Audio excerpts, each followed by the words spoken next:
Bem-vindo, Tony, tudo bem? Bom dia, tudo bem a vocês? Bom dia a todos. Estou à disposição de vocês. A gente está aqui também com o Luiz Carlos Azenha, Tony. A gente conversou, eu e você, um pouco, então já temos algum nível mínimo de intimidade. E também está aqui a Adri De Lorenzo, que é jornalista e editora executiva da revista Fórum, Azenha, que é repórter especial e acabou de lançar ontem um documentário, primeiro episódio do documentário sobre a tentativa do golpe de 8 de janeiro. Tony, eu queria começar essa história, de apresentar rapidamente aqui para as pessoas, né? O Tony já tem feito denúncias nos últimos dias bastante graves contra a Lava Jato. Né, de alguma maneira, teria sido utilizado pela Lava Jato, infiltrado pela Lava Jato, para gravar pessoas e depois para fazer delações falsas. Então, eu queria que você resgatasse um pouco esses primeiros momentos aí, né? Eu sei que você já falou em outros programas, mas só para a gente dar um contexto. Ok. Veja, tudo isso, a minha convivência com o Moro começou em 2004, quando ele manda me prender por obstrução à justiça de um processo de 1991. Ok? Então, ele manda me prender por uma coisa que ninguém entendia. Mas tudo bem. Quando eu cheguei, 3 dias depois que ele me prendeu, eu fui ter uma audiência com ele, com o Ministério Público. Ele perguntou para mim: o senhor sabe por que o senhor está aqui? Eu falei: não, gostaria de saber. Ele me disse: por causa dos seus defensores, por causa de seus defensores. Eu falei: por que eles não estão aqui? Aí ele me disse: cada coisa no seu tempo. E aí, durante o interrogatório e durante essa audiência, eu fui vendo o que ele pretendia, entendeu? Ele me prendeu por uma coisa, mas, na verdade, ele não queria saber nada daquilo. Aquilo era o que ele usou para chegar onde que ele queria, que era para pegar o Bertoldo. Ele achava que eu era o braço político do Bertoldo, pelo Bertoldo ser meu advogado, e ter conseguido, numa ação minha, um trancamento de ação no STJ. E foi assim que eu conheci o Moro. E, a partir desse momento, eu vi que ali, o que estava acontecendo ali, não era um interrogatório do porquê ele me prendeu, entendeu? Mas sim que ele queria chegar, através de mim, há várias coisas que interessavam a ele. E aí propuseram um acordo para mim. Eu falei que o acordo, para mim, eu faria o que precisasse, se era o que eles estavam me denunciando, eu não precisava nem de advogado, entendeu? Que eu escreveria minha defesa no joelho. Mas eu vi que não era aquilo lá. Eles abordaram uma coisa no acordo e, na verdade, é que eu não posso ainda tornar público. Mas a hora que eu puder tornar público, todo mundo vai ver a arbitrariedade e ele... Na verdade, eu fui um laboratório deles para o modus operandi da Lava Jato. Na verdade, começou assim. E qual que era o interesse deles nos seus advogados? Na época era o Bertoldo e o Michel Saliba, né? Por que eles tinham tanto interesse em ir atrás deles e usaram você para isso? O Michel Saliba era muito amigo do Bertoldo e eles atuavam junto em algumas causas. E o Michel Saliba era presidente da seccional da OAB daqui de Curitiba. E o Bertoldo atuava muito no TRF4.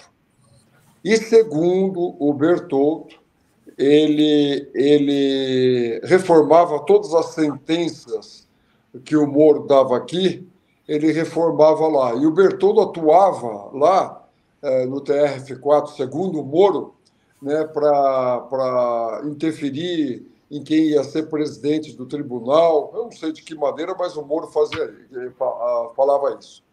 E e o Moro queria, porque queria chegar ao Bertoldo. E ele entendeu que o habeas corpus que trancou uma ação minha no STJ teria sido pago, que eu paguei por aquilo lá, e que eu era o braço político e o Bertoldo era o que fazia a coisa nos bastidores do judiciário. Era isso que ele queria saber. E, na verdade, no dia que eu estive nessa audiência, eu falei que eu contratei o Bertoldo como advogado, mostrei o recibo que paguei para ele, para o escritório dele, o que eu paguei para ele, e foi por aí afora. Mas eles continuaram querendo saber do Bertoldo e me impuseram um monte de coisa para aceitar o meu acordo. E eu preso, sem saber a possibilidade de sair, não entendia, a gente recorria e ninguém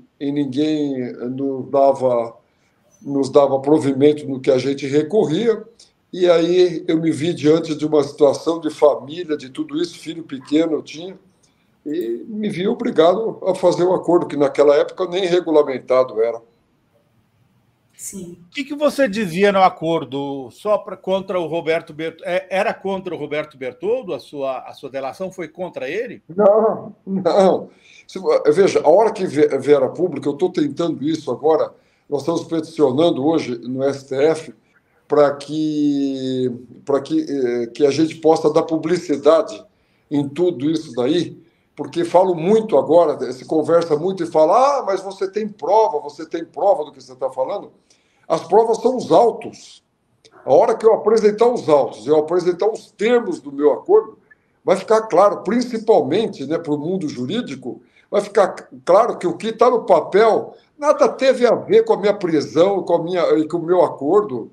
Aquilo foi uma imposição para, tipo, uma faca no meu pescoço, nós queremos saber isso daqui.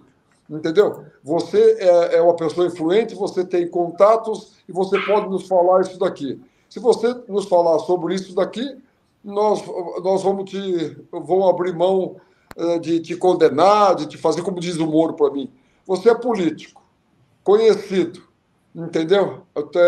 Eu poderia te jogar aos leões, eu estou te dando uma chance. É assim que ele tratou a coisa comigo. E a hora que vier a baila, tudo que eu assinei e todas as tarefas que eles me davam para fazer, como agente infiltrado, todo mundo vai perceber que o meu acordo não tem nada a ver com aquilo. E até eu lembro todo mundo, e vocês devem lembrar, de uma pessoa que eu contratei para analisar em 2006 a quebra desse acordo, que foi o doutor Aristides Junqueira. É o conhecimento de todos que o doutor Aristides foi um procurador-geral da República, foi o que fez o impeachment do Collor, e eu contratei ele para quebrar o meu acordo. Ele esteve comigo aqui em Curitiba, e quando ele leu o meu acordo e viu o que estava dentro, que nunca aparecia na capa do processo, o que é realmente que eu teria que fazer, ele se espantou e falou para mim, Tony, eu estou diante de uma coisa que eu jamais vi isso, né? Eu vi aonde que tem amparo jurídico nisso daqui. O que eu vejo aqui é que essas pessoas que participaram de tudo isso, entendeu? Elas deveriam ser presas, elas deveriam estar na cadeia. Enquanto isso, eles colocaram você. Porém,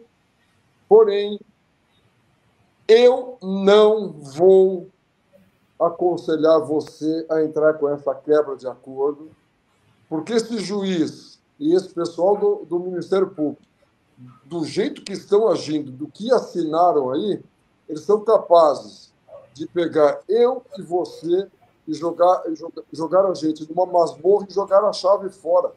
Então, eu não vou te aconselhar a fazer isso. Então, você continue com seus advogados, continue com o teu acordo, espere o momento oportuno para você poder vir à tona e discutir isso daí. E esse momento apareceu e não foi provocado por mim. Tem muita gente que pergunta, mas por que agora? Né? Por que agora que você está vindo com isso? Eu fui provocado. Eu fui provocado porque em 2018 eu fiz um acordo espontâneo com o GAECO aqui de Curitiba. Eu os procurei, eu tinha colocado de pé uma proposta do Beto Richa que ele tinha para o governo dele. Mas isso já é posterior, né? Não, veja, é posterior, mas aí eu estou falando por que eu apareci. Eu queria te fazer uma pergunta ainda de 2006. Então, Você ajuda a incriminar o Zé Dirceu, é isso? O Zé Dirceu, veja, desde aquela época eles estavam atrás de coisas do PT, entendeu? Então, desde 2006, que é 2006 ali, 2005, é isso? 2005, 2006. Desde aquela época, o governo estava atrás de coisas do PT. Eles sabiam que eu estava no partido político, eles sabiam que eu era do partido do José Janine, que estava apoiando o governo Lula, do Ricardo Barros, que era o vice-líder do governo também, do Lula. Então, eles sabiam que eu tinha essa convivência. E, na verdade, eles queriam saber, né, o que eu sabia dessa turma e como que eles operavam, o que eles operavam, e ficavam o tempo inteiro me questionando sobre isso daí. O tempo inteiro, desde aquela época. Entendeu? Tony, deixa eu lhe fazer uma pergunta. Então, você foi preso por um motivo...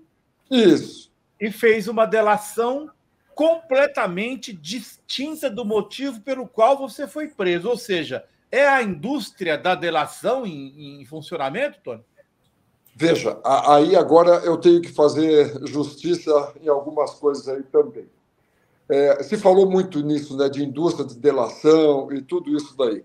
Mas eu vou deixar claro para vocês que, em questão de Sérgio Moro e dessa turma aqui do MPF, eu sou PhD, entendeu? Fiquei 10 anos consecutivos, né, prestando serviço para eles, obrigado, porque eu estava amarrado com eles 10 anos, e mais 4 anos, 4, 5 anos, esporadicamente. Então, veja, nem havia regulamentação disso na época que foi feita a primeira delação, e começou com ele, que foi com o Alberto Youssef no caso da CC5 do Banestado, certo? Essa foi a primeira delação que foi feita no país. Isso foi em 2002, 2003. E a minha, veja, eu tenho que chamar de delação porque eu não delatei nada, entendeu? Eu não delatei nada. Eu trabalhei para eles de agente infiltrado do que eu fui preso e da minha ação que estava sob julgamento, eu não delatei coisa nenhuma porque nada eu tinha a delatar. Então, eu fui a segunda do país. O que acontece? Por que essas coisas das delações aconteceram aqui? Porque o Sérgio Moro puxou para si uma maneira de fazer as coisas como se fazia nos Estados Unidos, né? Só que ele é juiz, ele não é promotor. E ele instruía esses processos. E todo mundo aqui, Curitiba é pequena nesse meio jurídico tudo, e todos se conhecem. E o Figueiredo Bastos é daqui e conhecia o Moro, conhecia o pessoal da Força Tarefa, já advogava nisso, e sabia, né, de como eles atuavam. O Figueiredo aproveitou, né, como o direito dos Estados Unidos, do promotor se adiantar, fazer a proposta e para fazer um acordo para ser melhor para o cliente. E o Figueiredo pegou esse filão e fez as duas primeiras. Quando ele fez a minha e ganhou uma projeção enorme, várias coisas foram se desdobrando e ele ficou sendo procurado o tempo inteiro e ele começou a atuar direto com esse direito dos Estados Unidos, entendeu? Ele procura o promotor, propõe um acordo e não deixa o cliente dele preso. Por isso se falou da indústria da delação.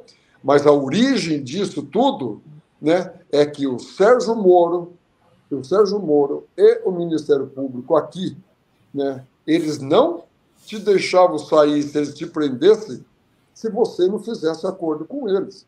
Vide o Léo Pinheiro, vide Eduardo Cunha, vide Palocci, vide todos, né? O Marcelo Odebrecht, ficaram 3 anos, enquanto eles não fizeram, entendeu? E não adianta só, eles não queriam só delação. Não adianta você fazer a delação e tudo bem. Não! Eles te davam como que eles queriam que você falasse. O Marcelo Odebrecht, todos esses, Léo Pinheiro, e todos, vários outros, todos eram instados a trazer o nome do Lula. E quem não trouxesse, não era aceita a delação. Eles ameaçavam mandar para o presídio, para Piraquara, entendeu? Por isso que eu usei o termo que Curitiba se tornou a Guantánamo do país, entendeu? Era uma câmara de tortura, você preso e obrigava. Eu via muito tempo, né, o solitário ministro Gilmar Mendes falando que a Lava Jato um dia teria encontro com a história, né, e que isso daí não poderia passar dos abusos que ela cometia. E esses abusos eu presenciei dentro da casa deles aqui, os abusos. Eu vi a crítica deles e a maneira que eles se referiam pejorativamente em relação aos ministros Gilmar Mendes, Dias Toffoli e o ministro Lewandowski, sabe? Então, era tudo pejorativo, eles plantavam coisa na imprensa e eles tiveram uma conivência enorme da imprensa para poder escalar da maneira que eles escalaram, entendeu? A imprensa precisa passar isso a limpo também. E então, eu acho que nós estamos tendo uma oportunidade agora. Eu queria voltar, inclusive, no caso do Mensalão, Antônio, porque lá, né, você deu uma entrevista para a Veja à época, né, que é um veículo de imprensa, e é uma entrevista que foi combinada, forjada. Teve um jornalista que fez, né, que fez a entrevista, acho que eu poderia revelar o nome aqui, e aquilo acaba se tornando prova para o domínio do fato, do caso do Zé Dirceu. Isso. Ou seja, o Zé Dirceu ali foi condenado também por conta dessa entrevista. Então, eu queria que você falasse um pouco disso para a gente fazer justiça histórica, né, já que você se dispôs a falar disso. Veja, eu tinha... Veja, até para você ver como era tudo combinado e a gravidade de tudo isso.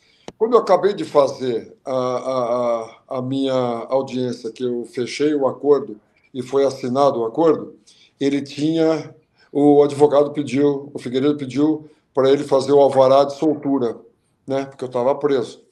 Ele, do jeito dele, olhou para baixo e sabe, era tudo combinado, era um trato. Ele foi com aquele jeito dele, porque isso aqui, olhando para baixo, daqui a pouco ele falou assim, eu não vou soltar ele agora. O Figueiredo falou, mas como que é? Como que não? Isso daqui nós acordamos, fizemos tudo corrido tal para fazer isso. Não, porque ele tem fama de rico, entendeu? Aí vão falar que eu fiz alguma coisa por causa disso. Tal. Na verdade, era nada disso, entendeu? Ele queria era outra coisa. Aí ele pegou e falou, não, então nós vamos fazer assim, nós vamos deixar para o dia 2, veja bem, para o dia 2 de fevereiro para ele sair. Dia 2 de fevereiro para ele sair. Isso nós estaríamos falando de 2 meses para frente. Ele vai para um lugar especial, a gente coloca ele numa delegacia lá, né, com uma coisa privilegiada, e ele fica lá. E quem vai soltar ele, aí veja a gravidade, aí não serei eu. Vocês vão entrar no TRF4, uma pessoa vai votar a favor do habeas corpus dele, a outra vai ser contra, e o terceiro vai desempatar. E a hora que você sair, você nos critica e nós criticamos vocês. Não vai elogiar a gente de maneira nenhuma. Entendeu? Isso tem Moro? Moro me dando como é que eu tinha que fazer. Ok. A gente brigou ali. Eu perguntei da Veja, o que tem a ver com isso, Tony? Não, veja. Aí eu estou falando o modus operandi para você fazer, eu estou ilustrando aqui para você ver aí como que veio da Veja. Aí eu pergunto pro Januário. Januário, Nós combinamos isso. Vocês que fizeram o acordo, vocês que fizeram tudo, combinaram. Nós temos isso no pré-acordo aqui. Ele pegou, virou para mim e falou assim: ah, Tony, eu não vou quebrar lanças por você para brigar com o Moro. É isso que eu ouvi depois de fazer o acordo. Mas tudo bem. Isso foi tudo combinado, tudo certo, eu fiz isso e tal, acabou. Passou o tempo, eu fui procurado aí depois que eles estavam fazendo, que eu já tinha feito um monte de coisa para eles, de diligências que eles me obrigavam a fazer, de tarefas, né? Eu recebo o telefonema de uma pessoa se dizendo jornalista da Veja e que precisava estar comigo, que ele ia fazer uma reportagem sobre o negócio do mensalão, PT, e que ele precisava falar comigo. Eu falei que eu receberia ele, mas eu poderia falar pouco, porque todo o meu acordo era segredo de justiça, e eu poderia falar pouco disso. Ele falou, aí nós conversamos. Eu falei, tá ok. Ele veio para o meu escritório, e no meu escritório ele começou a me abordar, já brifado, né, do que ele ia me perguntar. Eu falei, fulano, me desculpa, mas eu não posso fazer isso daqui, te responder isso daqui, sem uma autorização, né? Eu só poderia fazer isso com uma autorização dos meus advogados, deles. Não envolve advogado. Então, para quem que você pediria autorização? Eu falei que ele pedir autorização para o Moro ou para o Ministério Público. Então, ligue para algum deles. Né? Eu liguei para a secretaria da segunda vara, na época, que era aqui do Moro, para falar com o doutor Vinícius, para falar com ele não estava, ele tinha viajado. Aí eu liguei para o Carlos Fernando e falei, Carlos, eu estou aqui assim, e ele está com as perguntas aqui, ele diz que eu posso falar sobre isso, eu quero saber se eu posso falar, tem muita coisa que está... Ele pegou e falou assim, converse com ele o que ele tem para te perguntar, sem problemas. Eu falei, mas estou liberado para fazer isso? Ele pegou e falou para mim, sem problemas. Eu peguei e falei, ok. Desliguei o telefone. Quem era o jornalista, Tony? Quem era o jornalista? Carlos Fernando de Souza Lima, procurador da República. Não, o procurador, sim, é o Carlos Fernando, que saiu, se aposentou, a gente conhece, era o mais velho de todos da turma. Mas o jornalista da Veja? Era o jornalista, você está perguntando quem era? O jornalista da Veja. Na época era o Alexandre Ultramar. Alexandre Ultramar. Tá, não, porque depois a gente vai procurá-lo, quero procurá-lo para saber. Não, eu tenho a revista está aí, ela saiu em 2006, até tem a foto na capa de uma pessoa, ia ser capa da revista, mas aí aconteceu um negócio de um ator da Globo que teria agredido uma mulher, ela apareceu na capa e aparece uma tarjazinha em cima falando do homem que sabia de tudo. Eu tenho, acho que essa capa aqui. Até eu tive que fazer a foto horrorosa, pousando do jeito que eles queriam. Sabe, eu recebi uma ordem, e eu sabia como que era aquilo lá. Já fazia um ano que eu estava trabalhando, mais até com eles, eu sabia como que era. Eu tinha um agente da BIM comigo o tempo inteiro, 24 horas por dia. Eu tinha 2 telefones que rastreavam 24 horas onde eu estava, com o microfone aberto com todos que eu falava. Entendeu? Essa revista. É essa capa aqui, ó. Essa capa ali em cima é a chamada do que eu falaria. E falando o que acontece? Testemunha fala Veja. Aí você vai lá e fala como era o esquema que o Zé Dirceu fazia para operar dinheiro, propina, etc. E isso é utilizado para levá-lo à condenação, né, Tony? Você chegou a falar com o Janelli depois disso, com o Zé Dirceu, porque você volta a operar na política depois. Você opera, inclusive, no impeachment da Dilma. Eu nunca conversei com o Zé Dirceu. Nunca. Eu nunca conheci o Zé Dirceu. Nem o Zeca Dirceu? Nem o Zeca Dirceu daqui. Eu nunca falei com eles. Pode perguntar para eles. Nós somos daqui, mas eu nunca tive com eles. Eu fui um político diferente. É isso que eu quero que vocês entendam. Eu convivia com algumas pessoas políticas, mas eu sou empresário, eu não tinha muito a ver com política. Eu entrei nisso por causa do Collor, lá atrás, que eu participei por acaso de uma campanha, mas eu não me envolvia muito nos meios da política paranaense, eu tinha muito, era coisa com o Janene, que era deputado federal, o Ricardo Barros, que era do meu partido, e acabei virando deputado estadual, entendeu? E aí que eu me envolvi um pouco mais. A senador pelo Collor. Isso. Lá atrás. Você indicou Eduardo Cunha para a Telerge, isso ainda. Isso. É nessas coisas que eu me envolvi mais na coisa nacional do que as coisas aqui, né? Pouco falei com a Gleice aqui, pouco falei com... Eu não conheço o Zeca Dirceu, nunca falei com ele e nunca estive com o Zé Dirceu. Ou seja, você inventou uma história que ajudou na condenação do Zé Dirceu. Era isso que eu queria chegar. Isso o que eu estou falando é verdade? Ali tem uma coisa, não é a invenção de uma história. Ali é mesclado com algumas coisas e como que eles faziam. Por exemplo, o Bertoldo era um boquirroto, lobista, entendeu? E o Bertoldo usava das amizades dele para fazer o trabalho dele de angariar, né, clientes para o escritório dele. Como ele falava, eu cobro caro, mas eu resolvo. Ele chegou a ser advogado do falido Bamerino, do Zé Eduardo Vieira, do senador Zé Eduardo Vieira. Então, veja, ele tinha uma fama de um advogado que resolvia as coisas, mas ele resolvia politicamente. E ele me contou várias coisas. Como que ele fazia as coisas para o Zé Dirceu. O Zé Dirceu tinha indicado ele aqui para conselheiro de Itaipu. Ele até entrou, acho que no lugar do Zé Dirceu, uma coisa assim. E ele falava muito disso, desse relacionamento que ele tinha com o PT, e como ele fazia, aquele que operava dinheiro para a campanha. Então, tinha muita coisa que ele falava ali, que eles ouviram a força-tarefa nas conversas que eu tinha com o Bertoldo.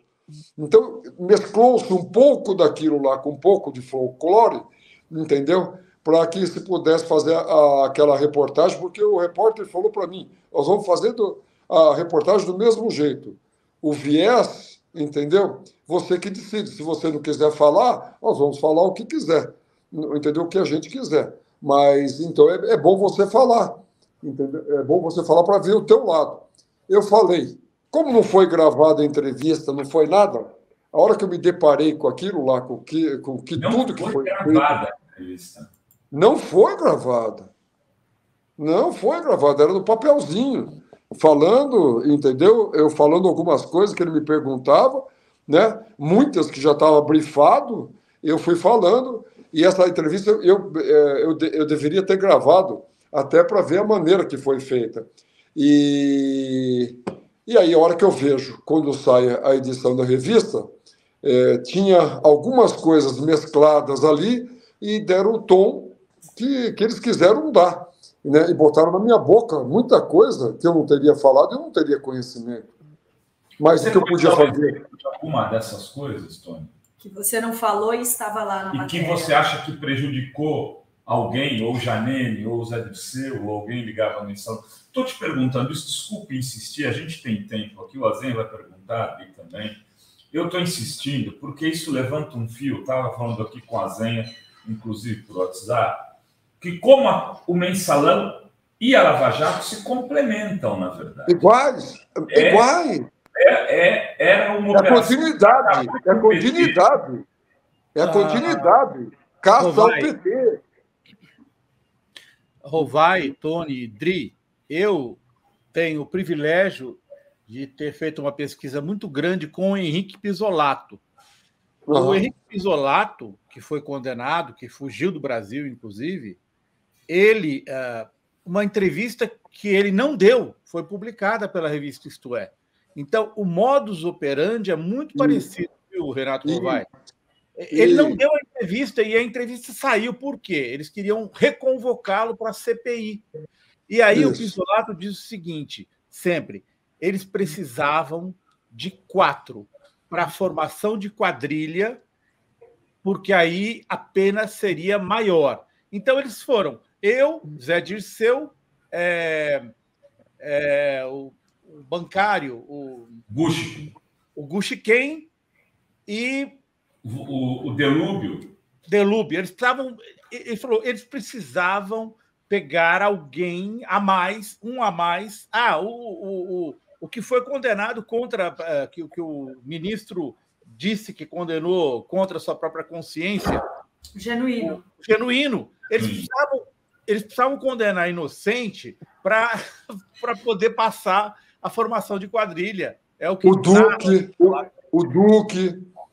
o Duque também estava nessa história, né? Então foi preso também por eles. Veja, o problema é o seguinte, né? Eles usavam a imprensa, eles usavam a coisa para condenar a pessoa primeiro na opinião pública, certo? É isso que era o modus operandi deles. Eles faziam, vazavam coisas. O Moro era o vazador, entendeu? O vazador geral da República. Como ele vazou a conversa do Lula com a Dilma, como ele vazou a delação do Palocci. Ele fazia tudo de caso pensado, entendeu? Junto com o Carlos Fernando. O Carlos Fernando sabe, ele comandava intelectualmente essa coisa de como fazer esse esboço para poder, né, primeiro criminalizar a pessoa, na opinião pública, para depois ficar complicado de qualquer pessoa reformar uma coisa que eles fizessem, entendeu? Era assim que eles agiam. Infelizmente, a imprensa foi usada. E aquela entrevista minha da Veja, nada mais, nada era, porque como ele condenou o Lula, né, como ele condenou o Zé Dirceu e outros, tal, era tudo pelo domínio do fato. Eles falavam muito em direito penal do autor e domínio do fato. É isso que eles usavam. E esse tipo de coisa, né, para mim, eu acho que era coisa usada na Alemanha, essa coisa do domínio do fato, tudo. Mas era o quê? 3, 4 pessoas falando a mesma coisa, eu não tenho... Como que ele fez a sentença do Lula?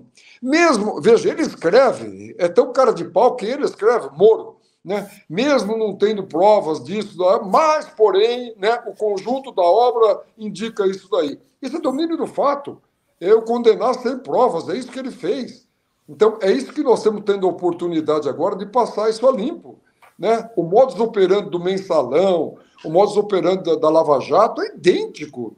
O modus operandi do que fizeram comigo em 2005, 2006, 2007, 2008. Então, é um laboratório de tudo isso que eles foram se aperfeiçoando para fazer o que fizeram. É que a gente tinha a imagem do Joaquim Barbosa como homem do mensalão e do Moro como homem da Lava Jato. E aí, às vezes, a conexão não era feita. O Tony Garcia chega agora e assim, diz o seguinte: eu operei nos dois. E operei nos dois com o Moro. Ou seja, lá o Moro já era o cara que fez o Zé Dirceu ir preso de alguma maneira, pela teoria do domínio do fato, usando o Tony como um delator que foi utilizado via imprensa, via um veículo de comunicação, que a Veja, que naquela época explodiu-se num discurso antipetista, com um jornalista assinando a matéria que ele acabou de citar o nome, que eu deixo o espaço para que o jornalista venha se defender aqui, se achar necessário. Olha só, quer dizer, o mensalão não deu certo, porque o Lula consegue se reeleger, ele meio que acaba, e o Tony volta a ser preso, volta a um esquema de delação. Eu queria que você, então, falasse dessa segunda fase, que te leva depois a, em 2021, se arrepender disso e entrar em contato com a Gabriela Hart. A sequência que você deu, ela vai além. Ela vai além, muito além. Eles começam isso, né? Eles começam essa perseguição, porque o Bertoldo também era muito ligado ao PT. Então, desde aquela época, eles queriam saber coisa também do Bertoldo para chegar no PT, para ver como que era. E o Bertoldo falava muito, era muito boca-e-roto.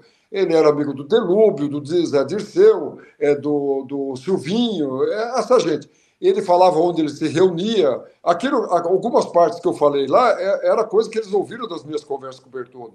Onde eles se reuniam, no Hotel Meliá, isso, aquele outro. Tinha algumas coisas aí que o Bertoldo falava. E era público e notório, ele falava para todo mundo. Mas isso vai muito além, né? Porque isso teve a influência no mensalão, né?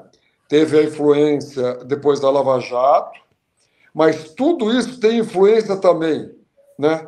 na cassação da Dilma e na prisão do Lula. Ou seja, eles começaram isso em 2005 e conseguiram todos os feitos deles dessa maneira aí que eu estou te falando. Desde aquela época eu já fui usado para isso. Eu participei de todas as fases. A fase do mensalão, entendeu? A fase da Lava Jato, a e a fase do impeachment da Dilma e até a prisão do Lula, porque eles estavam desconstruindo a imagem do Lula de todas as maneiras e pegando aqueles depoimentos de todos, né, na Guantánamo aqui, Léo Pinheiro, tudo, como ele fazia comigo.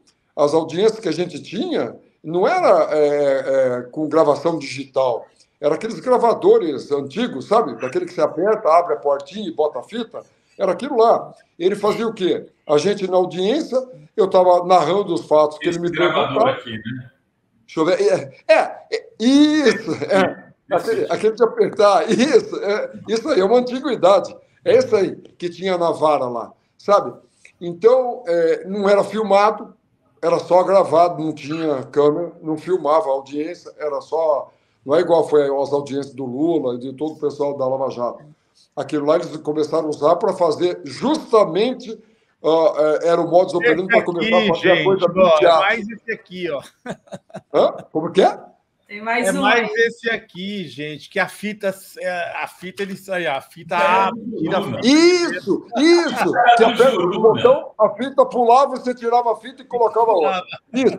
E aí você queria voltar a gravar, você apertava para voltar e você apagava aquilo que você não queria e começava de novo.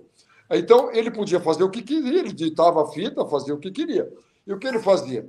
Ele me fazia as perguntas, eu começava a responder, eu já começava a ver que ele começava a ficar com cara de contrariado, olhar para um lado e tal, daqui a pouquinho ele perdia a paciência e, travava o gravador. Aí ele pegava e falava assim, bom, eu quero avisar, aquele jeito dele lá, eu quero avisar a defesa que ele não está falando do jeito que a gente entende que é a verdade. Ele tem que falar as coisas nominando efetivamente o que a justiça precisa. Então, tá, eu peguei... se vocês quiserem 5 minutos para ir para outra sala para conversar, o juiz aguarda. Eu perguntava para os advogados, o que ele quer que eu fale? Eu estou falando a verdade, não é para falar a verdade? Não. Ele quer que se use termos como propina, como isso daí foi feito assim. Isso, não é você tudo falar... o gravador pausado, ele dava pause, porque aí não aparecia computado, né, Tony? Claro, não tinha filmagem, não tinha nada como tem agora. Tá? O gravador era fita, ele voltava e editava e ninguém ia questionar. Ele dava o pause, a hora que ele queria que você falasse, dava o pause. Quando voltou a gravar, não parece edição. Ele retomava o ponto. Aí ele retomava a gravação e aí eu voltava a repetir. Ele perguntava de novo e eu repetia do jeito que ele queria que eu falasse, em vez de eu falar. Opa, ligaram para o Tony, deve ter ligado. Advogado. É o Moro te ligando? Voltou sem som, Tony. Vamos ver se ele... Gente, tá o som aí agora? Agora sim. Voltou? Então tá. Aí veja, aí quando eu voltava, ele fazia a pergunta novamente, eu fazia o quê? Eu falava, em vez de falar que era dinheiro para a campanha, que recebia, que fazia, eu falava, não. E aí eles receberam dinheiro de propina, e isso aqui, então foi propina. E aí eu tinha que repetir, foi propina. Era do jeito que eles queriam. Tudo que eu falasse que não era do jeito que eles queriam, eu parava a pause, como diz você, pause, e agora não interessa, faça a pergunta de novo, aí eu respondo do jeito que eles queriam. Era assim que era feito, entendeu? Então, é assim que fizeram, de outra maneira, né, aperfeiçoar os métodos, que fizeram com o Palocci, aí faziam através dos advogados, né? Fizeram com o Palocci, fizeram com o Léo Pinheiro, fizeram com o Marcelo Odebrecht, com todos que passaram por lá. Se todos tiverem agora proteção de uma instância superior, que eles saiam da Guantánamo aqui, os processos deles, se isso daí for puxado para o STF ou para o STJ, para um foro diferente disso daqui, né, todos vão Todos que passaram pelas delações vão corroborar com tudo que eu estou falando. Os métodos são os mesmos. Primeiro joga na imprensa, entendeu? As audiências. Primeiro fazia aquilo. Já criminaliza a pessoa. A partir daí vem o massacre. E o massacre eles usavam os advogados para levar, né, no caso do Palocci, de todos, até que eles se rendiam ao que eles queriam, porque então não sairiam da cadeia. Teve gente que se matou por causa disso. Teve gente que perdeu casamento, emprego, isso, então, e depois foi inocentado. Isso não pode ficar assim. Isso é que eu falo. Eles tentaram me acuar com uma coisa, tentando quebrar o meu acordo por causa de 2018. Aí nós entramos nessa seara. E o que eles fizeram comigo foi o contrário, entendeu? Eles, na verdade, chegaram num ponto de esgotamento de tudo que eu passei com eles, de tudo que eu ajudei, de tudo que eu fiz, e sei que fiz, cometi um monte de irregularidade, falso testemunho, tudo, amando deles, eu tenho que passar isso a limpo, estou aproveitando fazer isso agora, entendeu? Mas eles me instaram a fazer isso daí para me defender, porque eu tive essa audiência com a juíza Gabriela Hart em 2021 e fiz essas denúncias que eu estou fazendo agora. Quando me perguntam... Vamos dar Vamos ordenar. Isso. Fazer uma linha do tempo. Uma linha do tempo. Vamos lá. É que eu tô... A minha ansiedade está guardada durante 20 anos. Eu estou fazendo isso agora. Eu quero que vocês me desculpem e entendam. Aliás, tem muitas perguntas nesse sentido. Por que agora? Mas vamos só... Eu quero separar, porque eu quero depois fazer um corte. Então, a gente vai para o episódio Gabriela Hart agora. Né? Como foi esse teu encontro com a Gabriela Hart? Essa tua audiência, esse teu processo, porque ontem ela sai do teu processo. Ela se julga impedida e diz que vai te processar. Essa é a desculpinha dela, para ela sair fora do processo, porque ela usou foto. Eu queria que você explicasse tudo sobre esse episódio, Gabriela Hart. Então, vamos lá. Essa linha do tempo é boa, porque então eu atropelo tudo aqui, é tanta coisa que eu tenho para falar, porque eu não falei nem 10% do que eu tenho para falar. A hora que eu tiver o foro apropriado e não correr o risco de ser preso por revelar coisas que é segredo de justiça, entendeu? Porque ela é capaz de me mandar prender, dependendo do que eu falar, ela pode tudo também, ela pode mandar me prender. Ela vai me processar por calúnia, por não sei o que, injúria. Eu não sei o que eu caluniei ela, que eu falei que ela sentou em cima de um processo, engavetou um processo 2 anos. Eu não menti, entendeu? Então, vamos lá. Em 2000, a Gabriela Hart antecede uma coisa aí, que isso é bom deixar na linha do tempo certinho. Em 2018, aonde começou de novo o meu calvário aí, em 2018, como eu estava falando, se eu estiver atropelando alguma coisa, me interrompa e me avise, mas eu vou entrar no que eu estava falando lá no começo. Em 2018, eu procuro o GAECO para fazer um acordo de umas coisas que estavam acontecendo aqui em Curitiba, que eu tinha tratado com empresários, levei para o Beto para botar um programa dele de governo em pé. Eu atuei nisso daí, com alguns empresários. E, no meio do caminho, aí entrou o primo falecido do Beto no meio do caminho e começou a ver um monte de coisa errada, com concorrência. Eu nunca tinha participado disso aí, não sabia como isso funcionava. Eu nunca tinha trabalhado com prefeitura, governo, com governo federal, com governo estadual, nada. Então, eu não sabia como funcionava o poder público em negócio. E eu tinha colocado de pé e ia participar com eles. Quando eu vi de que maneira estava se fazendo aquilo lá, eu já achei que era uma coisa muito complicada. E aí eu vi um monte de preparo, de conluio para fazer essas concorrências combinadas, tirar gente, tudo isso daí. Eu me retirei daquilo, acabei me afastando, e uma das pessoas, numa operação chamada Piloto ou Integração, que envolvia Beto Richa, todo mundo, ele foi preso. Ele trabalhava no governo do Beto. E essa pessoa era de um departamento que que teria a ver com esse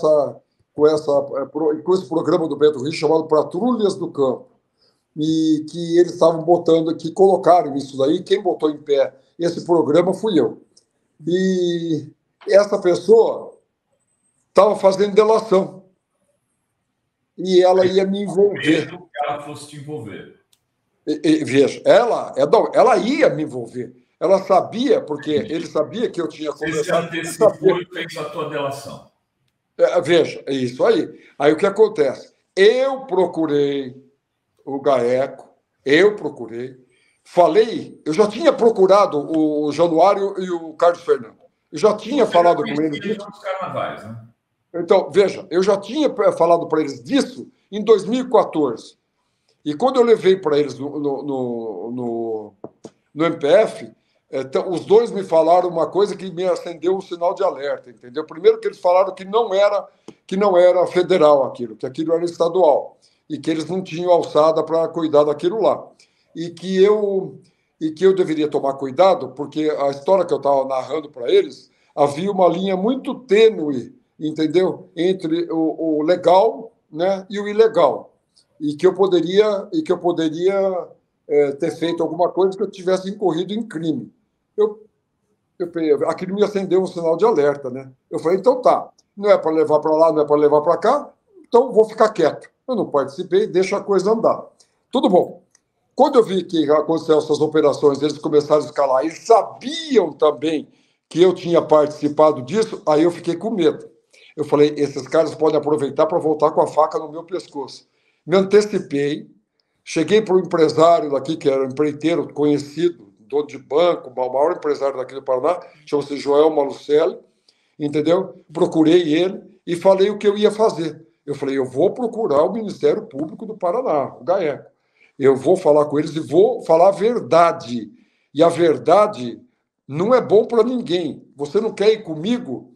Vamos nos antecipar, porque o Leal está fazendo delação e vai nos implicar. O Ministério Público falou que pode ter isso daqui, já me alertou lá atrás. A gente tem que se antecipar, então vai sobrar para a gente. Não, porque não sei o que lá, papá, e saiu fora. Tudo bem. Eu, espontaneamente, procurei o GAECO, eu relatei tudo, levei as provas para o GAECO do que eu teria participado, do que eu teria feito, porque no meio do caminho o Beto e o primo dele tinham enveredado por um outro caminho muito ruim, começaram aí sim, receber propina, receber mensalmente essas faturas dos aluguéis das máquinas por governo, e essas coisas estavam me incomodando muito. Eu levei essas provas, entendeu? Eles não me pediram nada. Tudo que eu levei para o GAECO, lá eu tive o respeito de um Ministério Público que eu não conhecia. A minha ideia de Ministério Público era o MPF. Era Carlos Fernando, Januário, Deltan Dallagnol, essas pessoas. Sabe, o Diogo Castor, essas pessoas eu tinha referência de Ministério Público. Eu nunca tinha estado com o Ministério Público.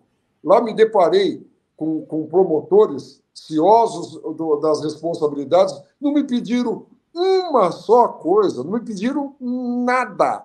Pelo contrário, eu também não pedi nada.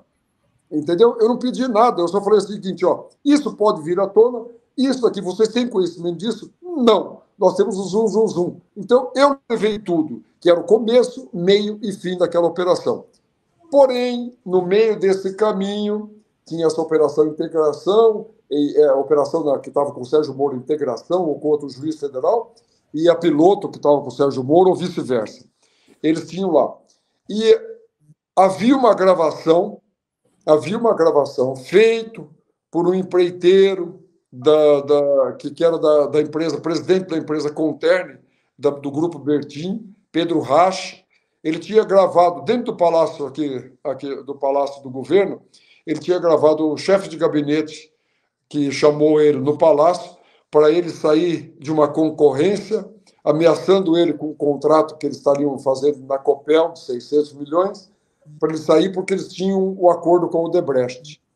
E ele gravou essa conversa. Eu sou amigo, eu era amigo desde sempre do Reinaldo Bertin, do dono do Grupo Bertin, e eles vieram com o jatinho deles aqui, pararam no aeroporto do Bacaxiri, eu peguei eles lá e deixei ele no palácio. No meio do caminho, ele falou assim, eu vou ser chantageado aí. Eu queria gravar essa conversa. Eu tinha um telefone meu, um iPhone 4, que eu não usava mais, e não tinha nem chip, nada. Eu vi se estava carregado de bateria, estava. Eu dei para ele, botei meu código, botei na gravação, ele botou no bolso do paletó e foi para a reunião. Eu tenho então, desde que ele entrou até que ele voltou no meu escritório, ficou aberto o gravador, porque ele não sabia parar, porque tinha o código, ficou acho que 1h04, 1h07. E era uma gravação terrível, entendeu? Onde tinha ameaça explícita, tudo isso daí. Eles sabiam, o Ministério Público, que eu tinha isso daí. Eles sabiam. E eles começaram a querer isso daí de qualquer maneira. Queriam que eu emprestasse a prova, e eles queriam isso através do GAECO. Entendeu? E eu falei que não, porque eu tinha aquele ruído quando eles me falaram que ali poderia ter um crime, que era uma linha muito tênue. O que eu fiz? Eu não tenho problema nenhum de entregar, entendeu? Não tem nenhum problema de entregar o pendrive. Porém, só se vocês anuírem o meu acordo com o GAECO. Se não, não. Entendeu? E eles não queriam. Eles queriam porque queriam, prova emprestada, eu falei, não vou entregar. E até que eles foram, quando a coisa estava tomando uma proporção. E eles sabiam que eu estava, porque eu tinha que falar para eles que eu estava fazendo um acordo com o GAECO, e eles sabiam que o acordo era bombástico. Eles queriam entrar junto com o GAECO para poder prender o Beto, prender o pessoal do governo junto. Eles queriam participar disso também. Eles queriam os holofotes para eles também. O Carlos Fernando queria porque queria isso. O Deltan, então, nossa. Aí eles colocaram o Diogo Castor em cima de mim, entendeu? Pedindo essa gravação, pedindo isso. E eu relutei em entregar enquanto eles não assinassem. Aí vem um fato gravíssimo. Eu pego, eles falam que vão concordar com o coisa. Nós pegamos um acordo, aí tudo para levar para assinar. O meu advogado, que eu contratei na época, Luiz Carlos Soares, que fez esse acordo comigo no GAECO, ele pegou o pendrive, botou no paletó e foi para o Ministério Público aqui. Foi recebido pelo Deltan Dallagnol, foi recebido pelo o Januário Paludo, Carlos Fernando e o Diogo Castor. Aí ele falou que estava lá, botou o que eles tinham que assinar, a anuência do acordo, botou o que eles teriam que assinar, colocou, aí eles começaram a ler, o Deltan falou para ele, você sabia que nós podemos aprender esse pendrive aqui? Você está falando para o advogado. Ele pegou e falou, eu não sei, eu acho que não. Eu sou um advogado, eu tenho a prerrogativa, estou aqui representando o meu cliente, né? Eu trouxe uma coisa que vocês combinaram para assinar, para eu entregar o que eu tenho aqui. Agora, se vocês quiserem me tomar isso daqui, aprender, então fique à vontade, vocês vão ter que pegar aqui no meu paletó. Aí o Januário entrou e falou, não, veja, não é bem assim, vamos ver o que é. Esse aqui, por que quer aqui e tal. Me ligou, Januário me ligou. E falou, ele me chamava de criatura. Ele falou, criatura, o que é que você quer agora com isso aqui? Então, eu falei, não quero nada, eu quero que nós acordamos. Quando eu falei com você e com o Carlos Fernando, né, vocês falaram que isso aí poderia ter crime. E eu não quero que vocês peguem esse negócio, daqui a pouquinho vocês falam que eu sou criminoso também. Como vocês já me viram, vai ficar mais 10 anos com a faca no meu pescoço. Eu não vou entregar, Januário, se vocês não fizerem isso daí. Entendeu? Ele pegou e desligou o telefone na minha cara. Mas assinaram. E o advogado entregou. A partir desse momento, aí começou a minha briga de novo com eles. Eles me engoliram ter que anuir o meu acordo. Ok? Isso passa um tempinho, eu não sei se 2019, uma audiência pedida pela Gabriela Hart. E eu fui nessa audiência. Ela me faz uma audiência junto com uma pessoa do Ministério Público, que não eram eles, entendeu? Uma audiência totalmente desconexa, ela não tinha nem ideia do que ela estava perguntando, eles não tinham conhecimento, nem o Ministério Público. Me perguntaram um monte de baboseira de uma coisa de 2000, entendeu? Eu falei com ela, 20 anos depois quase, e o que aconteceu depois dessa audiência? Eles me retalhando, a pedido do Deltan e dessa gente, eles entraram com uma quebra de acordo, do meu acordo, transitado em julgado, que até o próprio Moro fala, né, que eu estava mentindo, que esse acordo já transitou em julgado e tal, mas ele fala isso, mas esquece que eles entraram com uma quebra de acordo que transitou em julgado, entendeu? Eles entram a pedido. Ela instrui para começar o processo, tudo, né? E antes que ela despachasse ou me condenando, que era um absurdo que eles estavam pedindo, né? Ela podia fazer de ofício, nem aceitar. Mas a hora que eu vi que ela começou a instruir o processo, tudo isso, eu sabia que ali não tinha coisa boa. Ali ela estava fazendo tarefa de alguém, e possivelmente do Moro deles, porque eles não engoliram para eu entregar a fita daquele jeito. O que eu fiz? Eu pedi uma audiência. Eu pedi. Os meus advogados pediram uma audiência com ela, para eu poder relatar aquilo lá. Essa audiência... Gabriela Hart, você me perguntou aonde que ela cruzou meu caminho, certo? Então, ela cruzou meu caminho nisso, nessa audiência que ela fez lá, e depois eu pedi uma outra... Oi? E como foi essa audiência, então? Então, aí que está.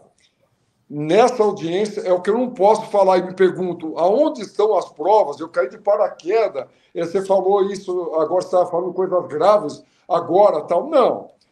Aí, em 2021, ela me concede a audiência, junto com o Ministério Público, uma audiência oficial, gravada, entendeu? Como nós estamos fazendo aqui, só que também gravado, certo? Com a presença de 5 advogados meus, mais tudo. E essa coisa que eu não posso mostrar, que está sob segredo de justiça, nem nós, advogados, temos isso daí. E por isso que ela guardou isso daí numa gaveta bem guardada há 2 anos e não fez nada. E tudo que eu estou denunciando agora, eu falei para ela. Então, vocês me perguntam de onde saiu isso? Não é de agora, é de 2 anos atrás. E por que eu trouxe isso agora? Porque, apesar de eu ter falado tudo isso, de eu ter pedido para ela ouvir o Moro, para ela ouvir o Januário, o Carlos Fernando, e todos, né, os que assinaram o meu acordo, o Deltan, esse, aquele outro, tudo eu pedi para ela indeferiu tudo na época e me quebrou o acordo. Ela me quebrou o acordo de 2004, transitado e julgado. Ela quebrou esse acordo e marcou uma audiência, né? Assim que o doutor Apio foi tirado daqui, ela voltou lá, marcou uma audiência para o dia 9 agora, entendeu? Porque ela não sabia o quanto ela ia ficar na vara, para ela cumprir a tarefa dela. E ela me indeferiu de novo todas as minhas testemunhas.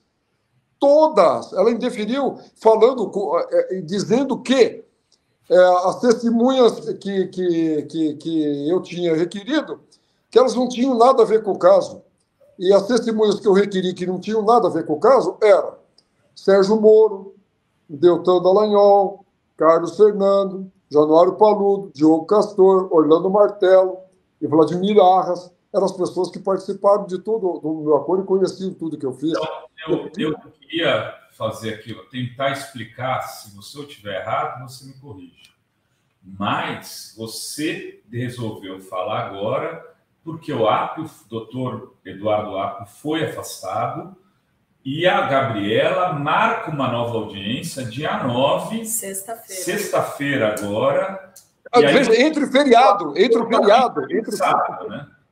Então, veja, não, é pior que isso. Deixa eu passei um ponto importantíssimo, eu passei fora. É muito pior que isso. Veja, o que aconteceu para afastarem o doutor Apio foi justamente porque ele, ao assumir a vara e dar de cara na gaveta com o meu depoimento, entendeu? Achou aquilo uma barbaridade.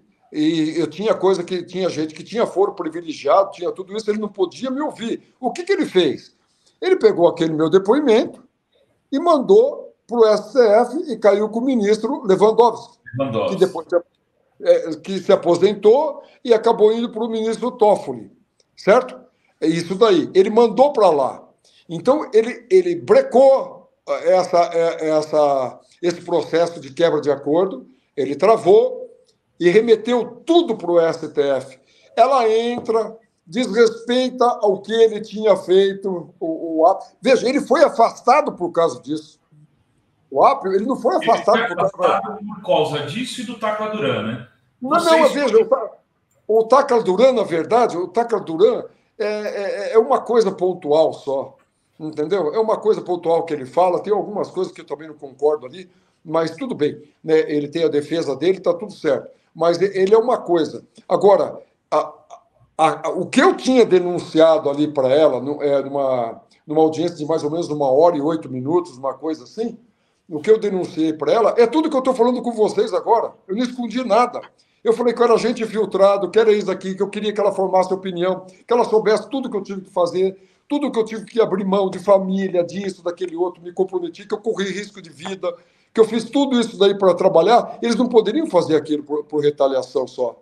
Entendeu? Ela ficou com aquilo, guardou na gaveta, e para mim isso é prevaricação, entendeu? Porque ela tinha que ter mandado aquilo para o Conselho Nacional de Justiça, para algum lugar ela tinha que ter mandado, né? Até porque tinha gente com prerrogativa de foro, ela tinha que ter mandado para o STF, como o doutor Apio fez. E agora, eles não queriam que essa audiência aparecesse. Aí o Moro faz o quê? Essa é a coisa mais... É o modus operandi Moro. Veja bem, ele pega uma suposta ligação para o genro dele, namorado da filha dele, que, por conseguinte, é filho do desembargador do TRF4, Malucelli, que é pai do menino, que namora a filha do Moro. Segundo ele, era uma ligação do doutor Apio, que a filha dele, Moro, grava a ligação do namorado, né? O namorado entrega para o Moro a gravação, o Moro mesmo fala que mandou para o TRF4 e eles afastam o juiz, sem ouvir o juiz, entendeu? Então você vê as barbaridades que estão acontecendo aqui em Curitiba, aqui no Paraná, esse tipo de coisa. Como que eu poderia falar alguma coisa que eu sei que eu tenho essa faca no pescoço o tempo inteiro? Como agora, que eu vou fazer isso? Ô, Tony, ontem a juíza Gabriela Hard anunciou que está deixando o seu caso por se declarar suspeita, porque ela move uma ação contra você por honra e tal. Ela fez isso por quê? Porque ela decide... Você acha que foi porque você agora começou a falar e dar essas entrevistas? E porque também teve lá a corregedoria, né, no TRF4. Isso. O que acontece? Teve a corregedoria lá na vara dela, e está tendo a corregedoria, teve lá na vara dela e teve no TRF4. Então, o que aconteceu? Quando ela fez isso e assumiu, e ela fez isso,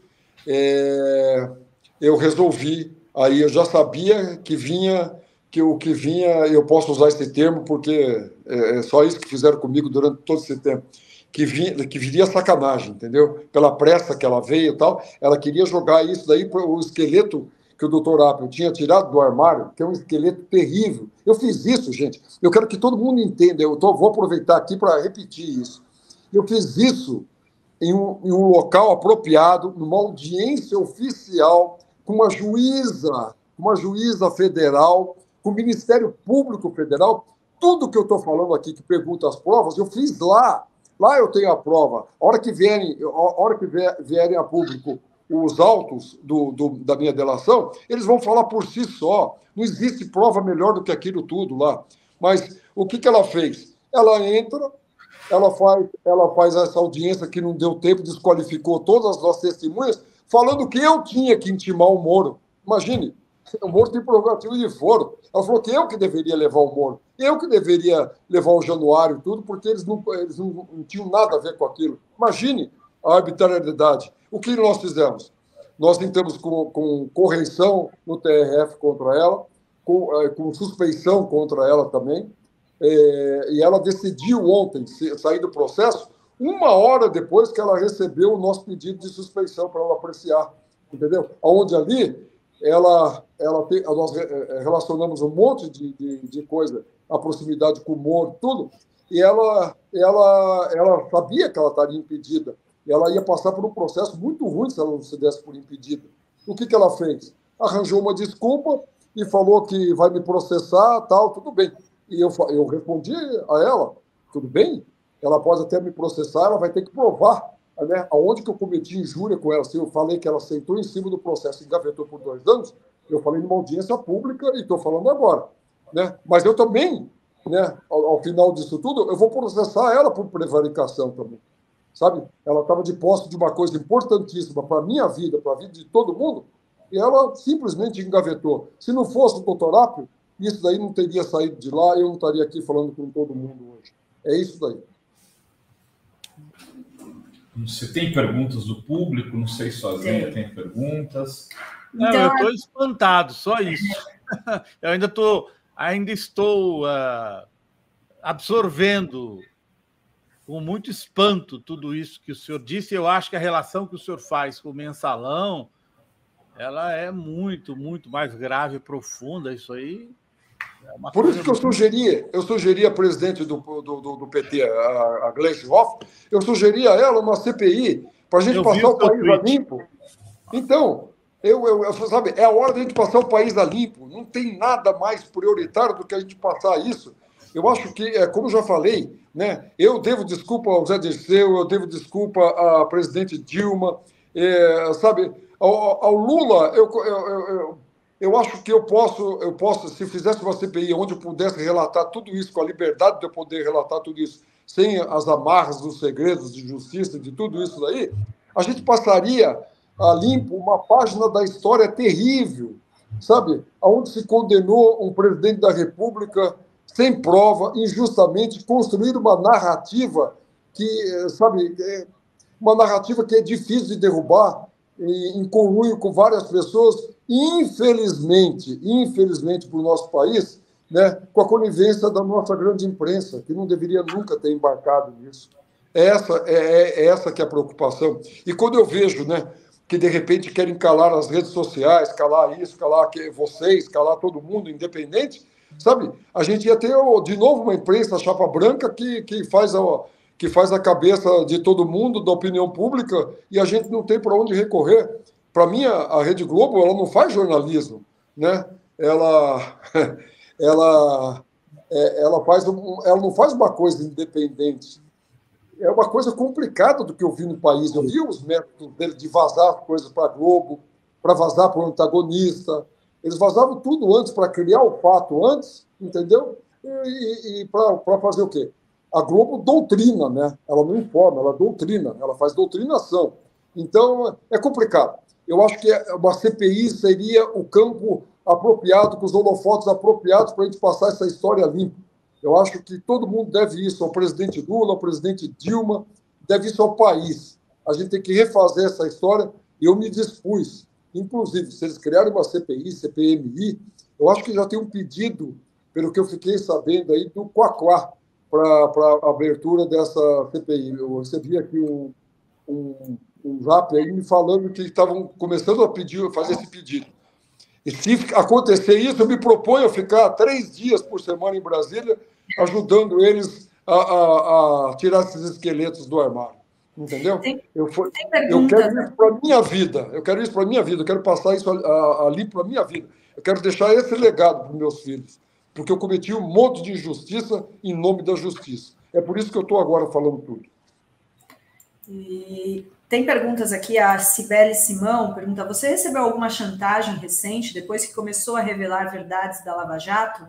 Bom dia a todos, parabéns, Fórum. Obrigada, Cibele. Deixa ele já responder essa, que essa é quente. Parece que não, né? Você está dizendo que não.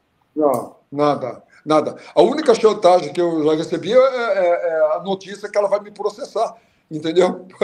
Já é a primeira, né? É aquela, é assim, então vou te processar. Eu vou sair, mas vou te processar por calúnia. O que eu caluniei? Eu quero ver, entendeu? Eu quero ver. Eu quero até ter a oportunidade dela me processar para eu poder discutir com ela, então, o que é que eu caluniei. E aí eu vou mostrar o que ela prevaricou. Eu acho que é uma boa forma da gente estar. Mas não recebi ameaça, não recebi nada. Por enquanto, eu acho que essas coisas elas estão efervescendo ainda, né? E eu acho que ninguém tem coragem de fazer alguma coisa agora. Mas tem muita gente me procurando para eu colocar isso para fora. Eu não estou falando nem 10% do que eu tenho. A hora que vier o foro apropriado, aí, como o Luiz falou que está pasmo com o que eu estou falando, aí aí todo mundo vai ficar pasmo de como que era o modus operandi disso. Delícia, tem mais... Tony, eu queria uma perguntinha rápida. Antes da Zenha, tem perguntas das pessoas aqui, que a Adri vai ter que sair daqui a pouco, aí ficamos eu e você mais um pouco, a Zenha. Isso. Vou falar todas aqui, aí eu passo para o Tony e eu vou ter que sair. O Eric Soares diz, você não tem medo de queima de arquivo? Tem... A Cibele Ribeiro diz, o Moro estava a serviço de quê? De quem? Márcio Santos, por que está falando isso agora? Ele já explicou, mas pode também depois falar de novo. Francisco Lima, vale lembrar que é mais fácil destruir provas gravadas em fita cassete, só desmagnetizar, quem viveu na década de 80 sabe. E a Luciana Pereira diz, estou satisfeita pela entrevista com Tony Garcia, a Lava Jato precisa de punição para ontem. E o José Maria Dias, nosso membro, pede para perguntar sobre a festa das cuecas. Teve isso ainda, né, Rovai? Sim, aí o Azenha queria fazer uma pergunta, mas vamos, Tony, se você quiser responder essas que estão aí. A festa das cuecas, você já falou bastante, é de 2003, né? E essa do Moro está... De quem você acha? De quem o Moro está a serviço? Isso era uma questão ideológica, você achava? Ou ele prestava serviço a alguém? Não, ele tava... Olha, veja, eu vi uma entrevista do Padilha, que fez o filme, né, da Lava Jato, né, e pelo que eu sei, ele vai fazer um outro, agora com outro viés, né, porque ele endeusou eles naquele filme, e hoje ele tem uma outra visão. Eu vi uma entrevista dele, que quando ele teve com o Moro a primeira vez para colher coisa, ele tinha visto que faltava alguma coisa nele. Aí o jornalista apertou ele e falou, o que você achou então? Que ele é burro? Ele falou assim, isso, ele é burro, mas é um cara personalista, vaidoso, que quer as coisas para ele, entendeu? Então, o Padilha, eu vou na mesma linha do Padilha, o Moro não tem nada de enxadrista, não tem nada disso, sabe? Ele é burro, intelectualmente, tacanho, ele não tem ideia das coisas que ele faz, mas só que ele tem o quê? Ele tinha um cargo poderoso, ele conseguiu ter uma estratégia dele de fazer esse tipo de coisa, e eu acredito que ele começou a serviço dele mesmo, de ganhar notoriedade com as coisas. Ele queria pegar casos importantíssimos. A hora que vier a baila aí a minha colaboração, né, que seria delação, que eu não sei de quê, né, mas a hora que vier a baila tudo isso, vocês vão ver que pouco importa o objeto da ação, pouco importa o que está se falando, ele vem com outras coisas que ele quer abordar, porque ele quer pegar pessoas importantes. Ele queria notoriedade, ele queria tudo isso, para fazer o quê? Né? Alpinista social, né? Depois vai dar palestra, vai para os Estados Unidos, vai fazer isso aqui, teve em contato com a CIA, aprendendo métodos com a CIA, acho que o Deltan também teve, sabe? Então eles podem estar a serviço de um monte de coisa que a gente não sabe, mas pelas coisas que eu percebo dele, eu acho que ele não é uma pessoa... que ele não tem um intelecto para ser agente de CIA, para fazer coisa a mando dos Estados Unidos, nada disso. Eu acho que ele foi uma peça usada por muita gente e usando a vaidade dele em um alpinista social. Entendeu? Só isso, como eu acho o Deltan também. Azenha, você tinha uma pergunta, eu te interrompi aquela hora. Não, é que o Tony falou que ele correu risco de vida, eu queria saber em que circunstâncias. Não, veja, quando você traz à baila uma coisa que você desmancha uma estrutura inteira do governo, né, pega os maiores empresários do Paraná, né, e essas pessoas acabam respondendo. E depois, os dois maiores empresários fizeram delação e corroboraram com tudo que eu falei, devolveram o dinheiro, falaram exatamente tudo que eu falei, até porque foi espontâneo. Eu fiz uma coisa que eu não tinha caído em operação nenhuma. Eu fiz um acordo porque eu quis. E todos colaboraram. E todos corroboraram com o que eu falei e fizeram delação. Tanto o João Manucelli como o Celso Antônio Frari, que era dono da Ouro Verde. Então, que aqui em Curitiba, essas pessoas são conhecidíssimas. Eles fazem parte de tudo. É o maior empresário, os dois maiores empresários do Paraná. Era o Beto Richa, entendeu? O governador do Paraná, filho do Richa, do pai dele, com um monte de gente do lado dele que foi envolvido e foram processados e presos. Então, eu recebi ameaças, recebi recados, recebi isso e tal, mas, sabe, eu já passei da idade de ter medo de alguma coisa, então eu não tenho medo de nada. Eu tenho medo de não falar a verdade, morrer antes de falar a verdade. É a única coisa, é o legado que eu quero deixar para os meus filhos, que eu sofri tanta injustiça por causa desse Moro, por causa dessa gente de Ministério Público. Passei por tanta coisa, meus filhos passaram junto, todo esse sofrimento, que o legado que eu quero deixar para eles é um legado de verdade verdadeira, sabe? Que pode ser a público, todo mundo pode investigar, aberto, né? E o que eu tiver culpa, eu sou culpado, eu vou me penitenciar, entendeu? Eu quero passar isso a limpo na minha vida. Eu estou nessa fase da minha vida, por isso eu não estou preocupado com nada, com ameaça, com nada disso. Ô, Tony, você contribuiu para o impeachment da Dilma. Você até acabou de pedir desculpas aqui para a presidenta Dilma. Naquela época, você não estava sob a ameaça do Moro, ou estava? Foi? Eu não estava sob a ameaça do Moro, mas não era o Moro. Ali o que acontece? Às vezes eu ia no Ministério Público com alguma coisa, aí o Januário um dia me perguntou, veja lá com o Eduardo como que é esse negócio, essa mutreta, até eu lembro a palavra que ele usou, essa mutreta das matrizes energéticas. Quem é que está fazendo isso? Quem era o operador do Zé Dirceu? Quem era o operador do Michel Temer? Quem era o operador desse? Quem fazia isso daqui? Quem estava em Furnas? Quem fazia isso? Um monte de questionamento, porque eles sabiam da minha amizade com o Eduardo, entendeu? O Eduardo era presidente da Câmara. E então, eram vários questionamentos que eles me faziam, e às vezes eu entendia aquilo lá como uma maneira de resolver e falar, porque eles estavam com muito poder e medo de me envolver em alguma coisa. Eles falavam para mim, entendeu? Nós estamos mexendo em tudo. Se você tiver metido em uma coisa dessas, você vai cair na nossa rede aqui também. Eu falei, então eles me ameaçavam dessa maneira. Eu falei, a minha amizade com o Eduardo é uma coisa para eu cair aí? Eu não sei, depende com o que você tem com ele, entendeu? Então, o que acontece? Era uma maneira de me pressionar para conseguir informação. E eu consegui informação, porque o Eduardo estava na mesma vibe deles de querer, né, de ir atrás da Dilma. E eles precisavam de elementos para criminalizar isso daí. Aí estavam juntando o quê? O método do Lava Jato de criminalizar uma pessoa na mídia e tal, e o Eduardo Cunha se aproveitou disso para, na época, levar o impeachment da Dilma para o plenário a pedido de deputados do PSDB.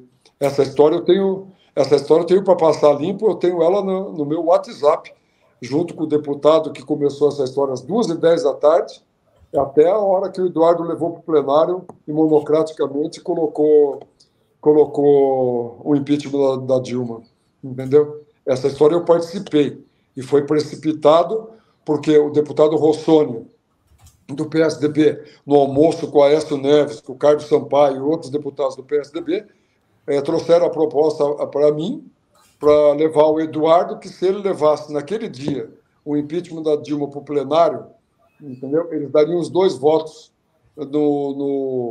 na comissão de ética, que na reunião de quarta-feira, o Rossoni assumiria uma suplência que teria lá, e ele daria os 2 votos para o Eduardo, livrando ele da cassação, entendeu? E isso daí eu tenho tudo registrado também. A hora que eu tiver a liberdade de colocar isso daí, eu tenho para expor a história, está no meu WhatsApp do Eduardo Cunha, do deputado, o dia do impeachment da Dilma, minuto por minuto. E isso também vai vir à tona. Você ainda tem contato com o Eduardo Cunha? Ele está bravo comigo porque eu contei essa história. Ele está bravo comigo porque ele teria marcado, inclusive para o Rossoni, que ele marcou, depois do Rossoni se comprometer a fazer isso daí, ele marcou na uma terça-feira que antecedia a semana que teria a reunião do Conselho de Ética. Ele marcou um jantar no Jaburu com o Temer, o Eduardo e o Rossoni. Ele ia apresentar o Rossoni como que foi o cara que ajudou ele e tal, para o Rossoni alçar voos maiores lá. Ele teria esse jantar. mas no meio do caminho, o Rossoni, depois do Eduardo ter levado tudo isso, o Eduardo já tinha feito o trabalho, né, com a garantia do voto do Rossoni.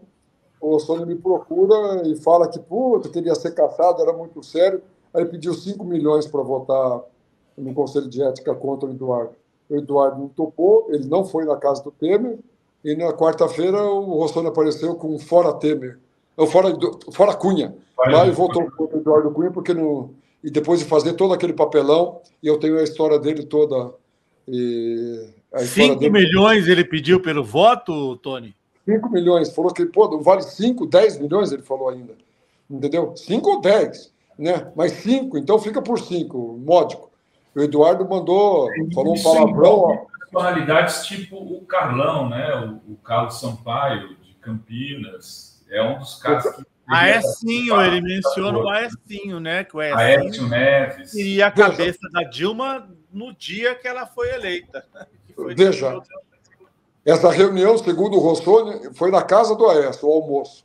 O Aécio, o Carlos Furtado, eu me lembro que ele era o líder do PSDB na época, o Rossoni e mais alguns deputados do PSDB. Carlos Sampaio. O Carlos Sampaio, perdão, Carlos Sampaio. Aí o que acontece? O Rossoni disse para eles que era meu amigo, que tinha sido deputado comigo e tal, e tinha acesso a mim, que eu tinha um acesso fantástico com o Eduardo, e que ele tinha presenciado isso, o Rossoni, e que ele poderia levar a proposta, trazer a proposta para mim. E eles deram incumbência para o Rossoni trazer isso para mim. Tanto é que o Eduardo me pergunta, se eu chamar o Carlão aqui, eu não vou passar vergonha? Eu peguei e falei, estou repassando todas as conversas, todo o WhatsApp, eu estou repassando para você formar opinião se você deve chamar o Carlão ou não. Tá aí, ó. Isso é o que o Rossoni está me passando. Então, eu vou chamar o Carlão aqui. E depois pode conferir, no dia que ele chamou, no dia do impeachment, que o Eduardo levou o impeachment dela para o plenário. Nesse dia, o Eduardo não estava conseguindo falar com ele porque o Carlão tinha ido no médico da Câmara que tinha passado mal, fazer um exame lá, sei lá o quê, e depois que ele saiu desse exame, ele teve com o Eduardo. E a partir desse encontro com o Carlão, que ele teve, e ele relatou isso para mim, que teve um encontro, ele falou para mim, às 6 horas eu vou para o Salão Verde, acompanhe. Eu peguei e falei, você vai levar isso aí para o plenário? Ele pegou e falou assim, não, eu vou decidir monocraticamente. Eu tenho isso escrito aí. Eu peguei e falei para ele, e falei um palavrão, né? Tipo, se você fizer isso, você vai se ferrar. Ele pegou e fez kkkk, entendeu? E, em seguida, ele fez o que ele fez. Eu tenho a história do impeachment dela, do dia, como que foi feito. Tem mais alguma pergunta para o Tony Garcia? Eu acho que é muito importante isso que ele relatou, esse bastidor, né, o Rovai? Esse bastidor do impeachment da Dilma, como tendo partido de dentro do PSDB de uma reunião na casa do Aécio. Isso é muito importante para a gente reconstituir a história daquele período. Tony, quando é que você disse que nós vamos ficar sabendo dos termos da sua delação? Veja, nós fizemos um pedido hoje ao ministro Toffoli, que a gente acredita que está com ele o que o doutor Apio mandou, entendeu? Pedindo para levantar o sigilo de tudo. Tudo. Entendeu? E para esse negócio do meu acordo ficar com ele, tirar aqui da República de Curitiba. Se isso daí acontecer, a partir desse momento que eu tiver liberado, eu vou trazer tudo. Se tivesse já disponível para vocês o vídeo de 1 hora e pouco dessa audiência minha com a Gabriela Hart e com o Ministério Público, isso por si só já elucidaria todas essas perguntas. Por que aparece só agora? Então, todo mundo iria ver que eu não caí de paraquedas, que eu não estou vindo agora. Isso foi há 2 anos atrás que eu tentei esse caminho e não consegui. E a hora que me ameaçaram, quebraram o meu acordo, eu tive que reagir. Eles não esperavam essa reação minha, nem ela esperava essa reação, entendeu? Por isso que agora estão todos aí com o pé atrás, ela tomou essa decisão aí depois do nosso pedido de arguição de suspeição. É isso. Mas vai vir à tona. Eu acredito que nós estamos chegando perto disso daí. E aí todo mundo vai ver a barbaridade. Acho que com isso daí, muita gente vai vir atrás, como os outros que sofreram, que eu sofri, Palocci, Léo Pinheiro, o Marcelo Debrecht, sabe, Eduardo Cunha. Todo mundo pode vir atrás e ver e saber o que sofreram. Todos. Ou seja, já começou, de alguma maneira, com esse livro lançado pelo Emílio Debrecht, né, que ele já fala de como foram as delações ali. Você reforça isso agora, então a gente pode ter um grande escândalo das delações que passa por Curitiba. É isso que você está dizendo, né, Tony? Eu estou dizendo que se todos resolverem falar, todo mundo vai ver que o modus operandi era o mesmo. Eles usavam a imprensa para criminalizar, eles criminalizavam políticos, empresários e advogados.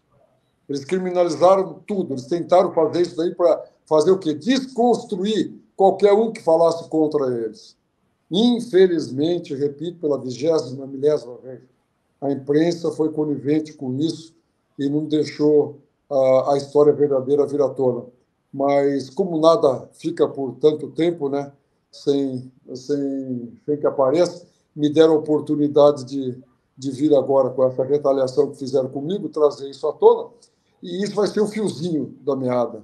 A hora que a gente começar, e todo mundo vai ver como que eles faziam desde 2005, até agora continuam os mesmos métodos, até que o Sérgio Moro saiu da vara, né? Aí foi sucedido depois pela Gabriela, que continuou, e isso só parou com o doutor Apio. E quando estava tirando os esqueletos do armário, retiraram ele. Entendeu? Olha, para a gente chegando já ao final, eu queria que você me dissesse, então, o seguinte: o que você vai fazer a partir de agora? Que você tem a Gabriela Hart indo para Florianópolis, o caso do Dr. Apio ainda não resolvido. Qual é o seu encaminhamento? Qual a sua decisão do ponto de vista jurídico e também público, né? Do ponto de vista público, você está dando essas entrevistas e talvez comece a ter, não sei se quer mostrar alguma coisa que você não mostrou em algum outro lugar aqui, se você tem algum caso novo, se você vai a conta-gotas contar essa história também para deixá-los numa situação mais defensiva. Qual será a sua estratégia? Veja, primeiro que eu estou trazendo à tona, né, nesse primeiro momento, eu estou trazendo à tona o que eu falei eu vou deixar claro de novo, repetir para todo mundo que pergunta, por que agora? Porque agora não. Isso é de 2021. E tudo que eu estou falando agora é o que eu falei para a juíza Gabriela Hart em 2021 e para o Ministério Público. Foi oficial. Eu fiz a denúncia oficial. Entendeu? Então, o que eu estou esperando agora? Esse foi o primeiro momento. Estou respondendo de novo essa pergunta. É por isso. O segundo momento, eu tenho que esperar todas essas decisões agora judiciais para ver aonde que vai ser o foro que eu vou responder pelas coisas que eu estou falando e pelo que eu posso apresentar e que nós entendemos hoje ser no STF, por essas pessoas terem prerrogativa de foro. Se isso daí for decidido, né, se levantar o sigilo, aí eu vou te falar um negócio, vai ter que ser a conta-gotas, então eu vou ter que ficar 10 dias falando sobre tudo, entendeu? Então, aí vai ter que ser a conta-gotas, mas eu protegido, entendeu? Pela justiça, de poder falar. E eu estou só aguardando isso. A partir desse momento, publicamente, eu estou atendendo todo mundo que me pede para falar, como vocês, com o maior prazer, e eu estou repetindo as coisas que é o que eu falei para a juíza, oficialmente. A hora que isso daí, ultrapassarmos essa barreira, e eu puder aí falar dos bastidores, aí nós vamos ter muita conversa. Eu estou aguardando esse momento ansioso. Eu guardei 20 anos. Eu estou esperando agora. Entendeu? Agora, estou esperando muito isso daí. Algo mais, Azen, ou podemos liberar o nosso entrevistado? Eu acho que podemos liberar para as cenas dos próximos capítulos, porque é uma história... Realmente, eu acho que o Tony, ele tem uma visão de tudo que aconteceu internamente muito superior, né? Você pode pegar, por exemplo, Renato, e Tony, a delação do Palocci, a última delação, aquela que vazou na véspera da eleição, ela foi muito articulada. Dava para saber que o Palocci recebeu, foi instruído. A determinação de como ele sairia da cadeia. E justamente, tinha que ser naquele momento. Ele foi muito específico, Tony. Ele falava em quantias, em valores, que aí, quando você pega o depoimento do Tony, você entende que eles devem ter falado, Palocci, você vai ter que falar que o PT teve isso, isso, aquilo. Porque aquilo foi, obviamente, armado para vazar na véspera da eleição. Claro! Porque o objetivo deles, desde sempre, foi criminalizar o PT. Pronto. Era o objetivo deles. E eles queriam criminalizar de cabo a rabo, né? Desde o presidente da fundação, desde isso aqui, até o Zé Dirceu, até chegar no Lula, Dilma. Eles queriam varrer o PT da história. Era isso. Foi essa. Acho que era essa a incumbência do Sérgio Moro. Entendeu? A República de Curitiba tem os métodos aí que nós vamos ter que repassar isso daí. A justiça vai ter que, a partir desse momento, aproveitar esse caso para rever, né? Por isso que eu acho que tem uma defesa aí do ministro Gilmar, de outros ministros, do juiz de garantia. Essas coisas eu acho que é importante, porque o juiz como Moro, ele não era juiz. Ele instruía o processo, ele mandava. Na verdade, ele tinha como linha auxiliar o Ministério Público. Ele que instruía tudo. Ele que acusava, ele que buscava... Ele buscava instruir para buscar a prova, ele fazia, despachava, não fazia, mandava aprender, mandava soltar. Veja, essas gravações que eu fiz com esse agente da BIM, é isso aí que nós não falamos direito, esse agente da BIM, ele ficava comigo e ele estava hospedado aqui no hotel, e ele tinha um guardião, uma caixa de grampo aí que grava até 3.000 pessoas, 3.000 telefones simultaneamente. Você dá uma palavra-chave e tal, para ele não gravar tudo. Você dá uma palavra-chave, 2, 10, 15, 20 palavras-chave. Quando uma pessoa que está falando, eles estão grampeando, fala aquela palavra, entra a gravação na hora, entendeu? E eu tinha... Veja a barbaridade, né? Eu era agente infiltrado com esse nível de confiança. Ele tinha a ordem do Moro de receber todos os telefones que eu desse para ele e ele botar no grampo. Vamos, eu acho que tem um momento que a gente não explorou muito, que agora você cita, que é essa coisa de quando você foi agente infiltrado, né, Azenha? Se puder falar como é que era isso, quer dizer, as pessoas no Paraná, na época, imagino que muita gente soubesse que você estava gravando, ou não? Você conseguiu ficar clandestino fazendo isso? Veja... É aquele negócio, né? Como eu falei no começo, como foi tudo combinado, né? Eu sairia pelo TRF4, né? Numa disputa lá que foi 2-1, tudo no dia 2 de janeiro, tudo previamente combinado, e as entrevistas, né? Eles falando que eu iria voltar logo, que esse habeas corpus não ia parar de pé, combinado para eu falar mal do Moro, falar mal do Ministério Público, tudo isso daí.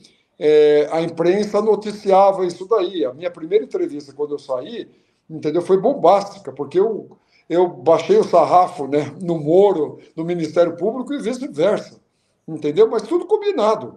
E isso daí criou, sabe, a gente fez uma cortina de fumaça, certo? Aí já as pessoas, o Moro não soltou, foi o TRF, o Tony está xingando, então não sabia mais, né, de como, no que falar. Tanto entendeu? Que todas as conversas que eles pegaram, que prenderam o Bertoldo, foram as coisas que eles falaram comigo, e o Bertoldo falou abertamente comigo as coisas que pegaram ele, entendeu? Ou seja, ele, experiente e tudo,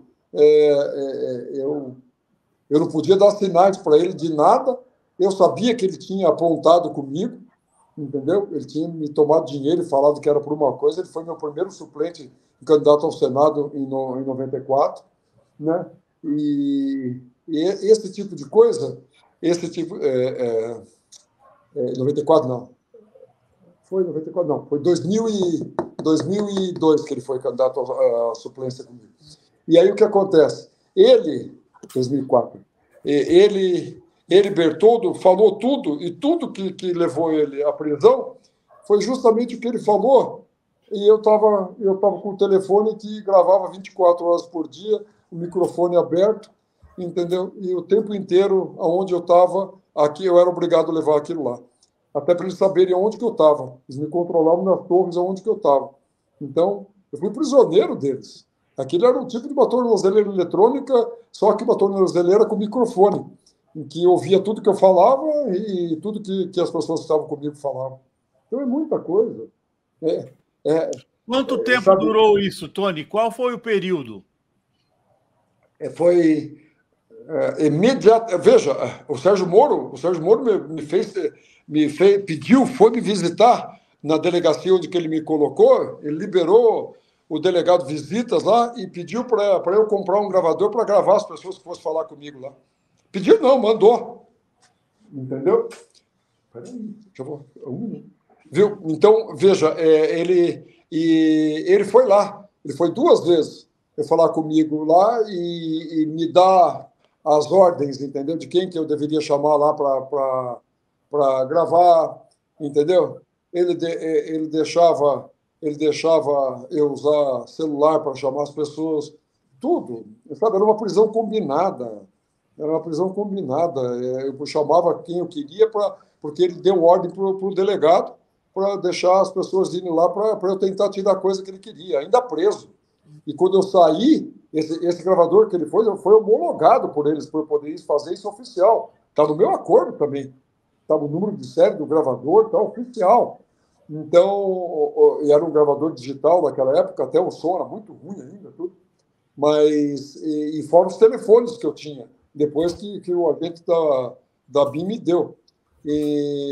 Então, isso era constantemente, isso durou desde que eu estava preso até, eu acho que até quando ele conseguiu o que ele queria, que era prender o Bertoldo. Acho que foi... Aí tem que ver quando o Bertoldo foi preso, a partir dali cessou.